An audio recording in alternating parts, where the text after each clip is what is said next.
Hi, my name is Brian Sada. Freedom of expression is one of the fundamental rights guaranteed by the Zambian Constitution under Article 20, and I quote, "Except with his own consent, a person shall not be endowed in protections of the enjoyment of his freedom of expression, that is to say, freedom to hold opinions without interference, freedom to receive ideas and information without interference, freedom to impart and communicate ideas and information without interference, whether the communications be to the public generally or to any person or class of persons, that's plural, and freedom from interference with his correspondence. I urge Mr. Lusambo not to interfere with our freedom of expressions."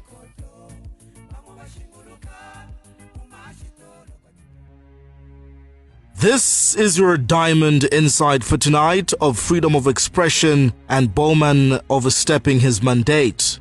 We quote that to announce that there must be no positive criticism of the president or that we are to stand by the president, right or wrong, is not only unpatriotic and servile, but is morally treasonable to the public, end of quote. These are the words of America's 26th president in Theodore Roosevelt, spoken over a century ago, and these words still hold true today and would like Lusaka Province Minister Bowman Lusambo to take heed. President Roosevelt also said, and we quote, "Patriotism means to stand by one's country. It does not mean to stand by a president or any other public official, save exactly to the degree in which he himself stands by his country," end of quote.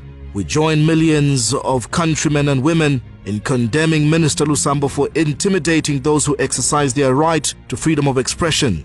His attempts in silencing the progressive and similar voices has luckily produced the opposite effect, as their messages have been amplified through the public interest steered up by his ill-advised presser. The minister proclaims to defend the Constitution and the office of the president, and yet he clearly does not even understand the limits that the same Constitution sets out for his office.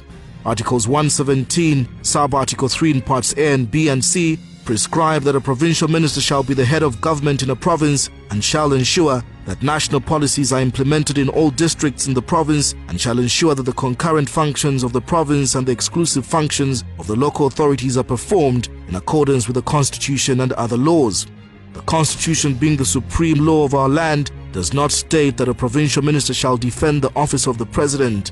Presidency has his press aid for that matter and does not need for a minister to determine what constitutes abuse of freedom of speech. This is a preserve of our judiciary and the courts following a complaint lodged by an injured party. For Minister Lusambo, he therefore overstepped his mandate. His actions can completely be described as being ultra-vires, and he is the one who instead should be apologizing to Zambians. In a statement issued by Patriotic Front Secretary General Davis Mwila, who guided party functionaries, including ministers, Mwila correctly states that when the people speak, it is our duty to listen as a ruling party. While this is commendable, we urge SG Mwila not to beat about the bush and to be categorical and specific in his condemnation of Minister Lusambo. We take it a step further and challenge the president himself to censure his minister, because his silence will be an interpretation of endorsement of Mr. Lusambo's assertions, if not downright sponsorship of his constitutional infringements. Your Excellency President Lungu, Zambians would like to hear you say that it is indeed fine and legal and constitutional and further acceptable for them as Zambians to positively criticize and disagree with you publicly without fear of any reprisal. That is our contribution on tonight's edition of the Diamond Insight. Remember that ours is to express our freedom of expression as mandated in the supreme law of the land, the Constitution.